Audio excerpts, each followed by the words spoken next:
कि माता सरस्वती के प्रांगण में हमने के एकत्रित होकर के और माई के वंदना से लेकर के हमने का अपन मनोरंजन भी कर रहा बानी जा। युवक संघ नवादा पूजा समिति आज की पूरा खर्चा करके और सब लोग एकजुट होकर के हाथ बटा करके और कार्यक्रम के सफल बनाए में हम भूमिका निभाने बानी जा। एकरा खातिर पूरे कमेटी के हमरा ओर से ढेर सारा प्रणाम रही, धन्यवाद रही और माई सरस्वती से यह प्रार्थना रही कि कमेटी में हमेशा सुमति बरकरार रहो। कहे कि तुलसीदास जी लिखले बानी कि जहाँ सुमति तहाँ विपत्ति, जहाँ सुमति तहाँ कुमति निदाना, जहाँ सुमति तहाँ संपत्ति नाना, जहाँ कुमति तहाँ विपत्ति निदाना। सुमति या कुमति में ज्यादा का अंतर ना होला बुझाए। कुमति या सुमति में ज्यादा का अंतर ना दोनों की ओरी एक जगह बा। तो सुमति हो जाए तो नाना प्रकार के संपत्ति आवे लगे मास्टर साहब घर में, और कुमति हो जाए तो ऑयल को संपत्ति कुल जाए लगे।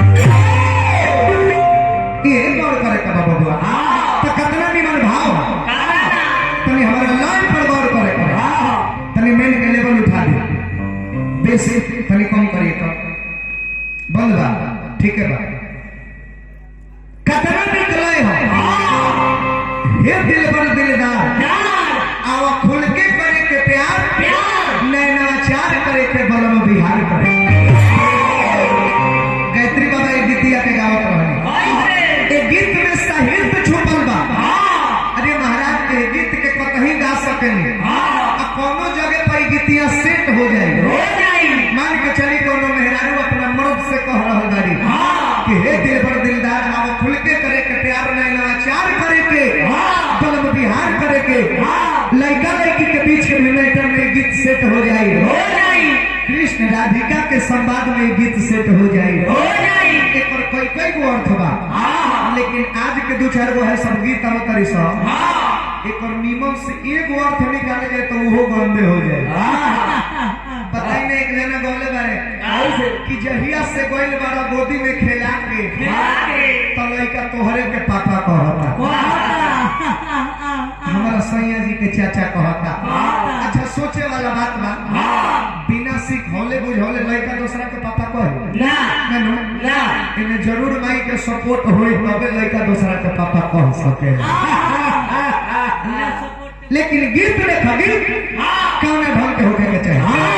गायत्री बाबा गावत रहे कि हे दिल पर दिल। अच्छा एगो चीज रवा सजन था प्रदुमन परदेसी नाचेले बड़ा निमन। दुगुला तो भइले न बा, बकर हम तनी गायक हई त अपना गायकी पर विशेष ध्यान देहिले। अब प्रदुमन परदेसी जी, इनकर नाम है प्रदुमन परदेसी उर्फ लवंडा व्यास। इतनी अपना नचवा पर ज्यादा ध्यान देले, बकर का करो सामने लड़वैया जौना ढंग हो जाए ओकरा अनुसार दाव लगावल लड़वैया के काम। इ नाचेले इनकर नाच के जवाब हम नहीं दे तरवो से कह के ना होकर जोड़ है करा से लागत नहीं। इनका नाच के जवाब हमरा देवे के पड़ी नो। सब लोग तनी हाथ उठावे, इनका नाच के जवाब दे दी, हाथ उठावे सब लोग।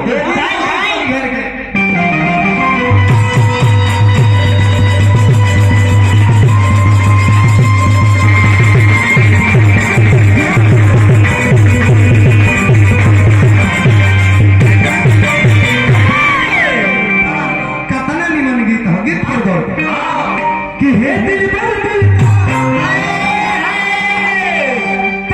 खुल के करे के प्यार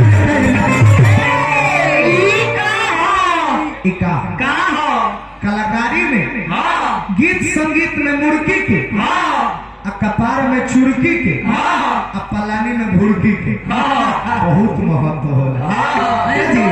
तो गीत संगीत के मुर्गी है ये गौर करे कि हे दिल पर दिल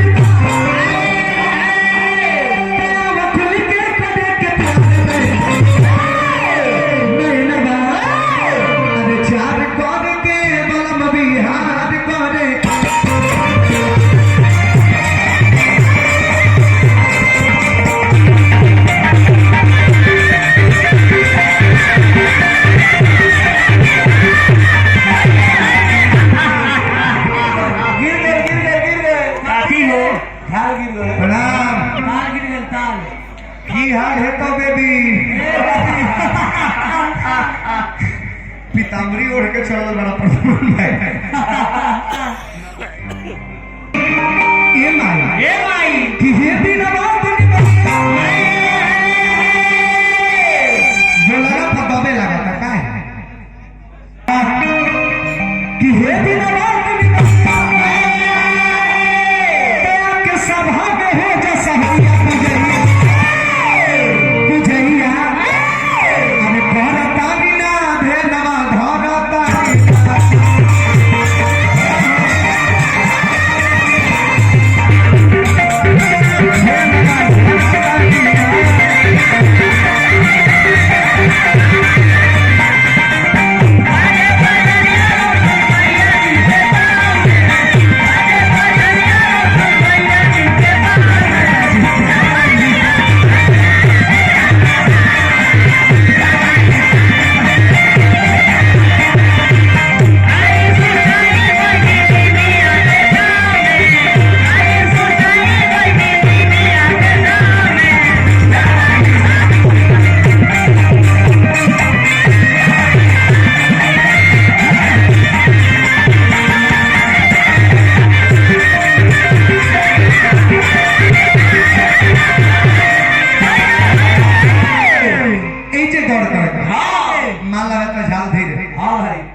ना बजाइले ना कुछ जानकारी बा बस तुम्हारा आशीर्वाद बा कि दो लोग हमारा नाम के पहले सिंगर के लेवल लगा दे ना तो हम गायक होई ना इ तहरा आशीर्वाद बा कि हमार नाम लेवे से पहले केहू गायक कह देला ना तो रोशन नाम के प्रदुमन नाम के दुनिया में कितना जन भीखो मांगत होई लोग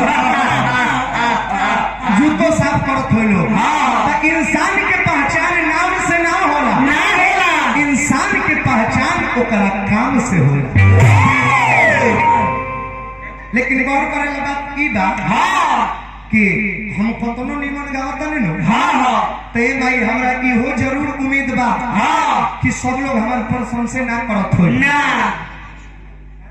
हम इहो जानत नहीं कि चाहे हम कतनो निमन गावे की कोशिश करी बाकी सब लोग हमार सपोर्टर ना होई कुछ लोग कहे कि भाई रोशन राजवा में क्वालिटी बा तो कुछ लोग कहे कि परदुमना जवन गुमटी डोला देवेला नु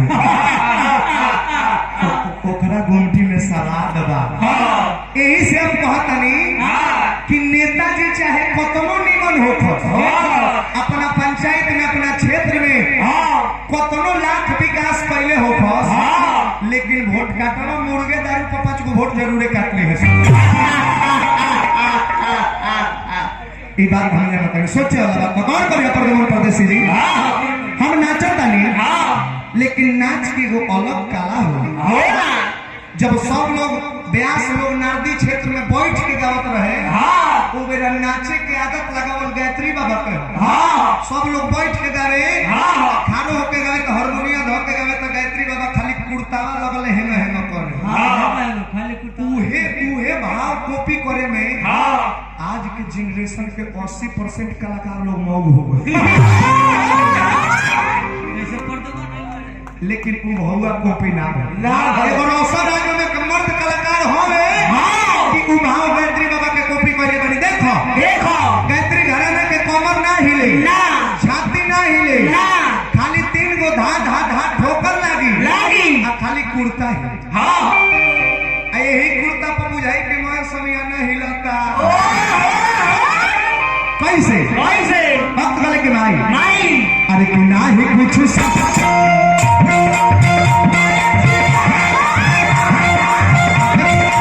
हम नाचत नहीं ना ही कुछ हम नाचत नहीं खाली कुर्ता हिला कितना मजा होता यही चीज हम यही करी है तो ना ही कुछ टिकी बेलावेला जली है बुझाई कि ढेकी डांस करता रे हाँ। ये मर्दे खाने ई कुल नाच नाचे खातिर नृत्यांगना हमनी के लेके आइल बनी जा हाँ। तो इतना लोग मनोरंजन करी नृत्यांगना से नु हाँ। अब बताई महाराज की नृत्यांगना के बरनट हिलावला पर लोग खुश ना रहे तो इनका डिक्की हिलावला से लोग खुश हो गौर करो आय हाय हाय हाय ना ही कुछ सिखानी